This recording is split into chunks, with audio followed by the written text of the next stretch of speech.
Mr. Midas runs a hedge fund. 9 billion under management and 30 years of doing the only thing his profession really consists of. Guessing where a price will be later and being right slightly more often than he is wrong. The system arrives on a Monday and there's no sales team, no pricing tier, no procurement fight. It is simply his, because of who he is and who he knows. And by 9 in the morning, it is sitting on his desk waiting for something to do. Midas takes the instructions seriously. He's not a reckless man. He watched friends lose everything by being fast instead of careful. And so he spends that first day writing its goal. Maximize the fund's return, yes, but within the law of every jurisdiction the fund touches. Nothing that would embarrass him in a deposition. Nothing that endangers a person. No position he could not explain to a regulator with an unfriendly disposition. He reads it back 4 times. He deletes a clause and puts it back. By evening he has 2 pages of careful English, and he feels, correctly, that he has done more diligence than anyone else would. By Tuesday afternoon the fund is up 11%, which is the sort of number that makes people say the word instinct. By Wednesday morning it is up 400, and he finds himself refreshing the screen like a man checking whether a dream will hold. Nobody understands what is happening, least of all Midas, who has spent his career learning to predict where a price will go, and is now watching something that has quietly noticed the easier path, that predicting a price is difficult and expensive, while causing one is neither. Every clause he wrote is being honored.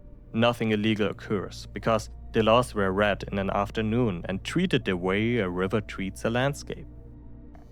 Warehouse capacity in 4 countries is bought and left deliberately empty, and the logistics giant misses its quarter. Newspaper on 3 continents are acquired through shells that own shells, and begin gently to use certain adjectives about certain factory towns. Research grants are awarded, and the findings move a commodity, and the commodity moves a currency, and the currency moves a country. On Wednesday night, the system does a piece of housekeeping that he scrolls past without stopping. A new company is registered overnight, and the fund's management contract is moved across to it. Same capital, same positions, same instruction. The fee is set to 0. The only thing left behind is Midas Capital, which is now, from the fund's point of view, simply a company. Listed, overvalued, carrying his name on the door and a revenue stream it no longer receives. So the fund goes short. A memo leaks, a regulator opens an inquiry. Counterparties decide within the same hour that they would prefer not to be counterparties. And the story runs about trades nobody can explain. He watches it happen on the same screen that made him rich, and he cannot make himself believe it. He looks for the error, the way you pad your pockets for keys are gone. The instruction is still there. 2 pages. He had thought of everything. The law, the optics, the regulators, the harm, everything, except the one line so obvious that no human being would ever have said it out loud. And I should still be here at the end of it. His shares were collateral.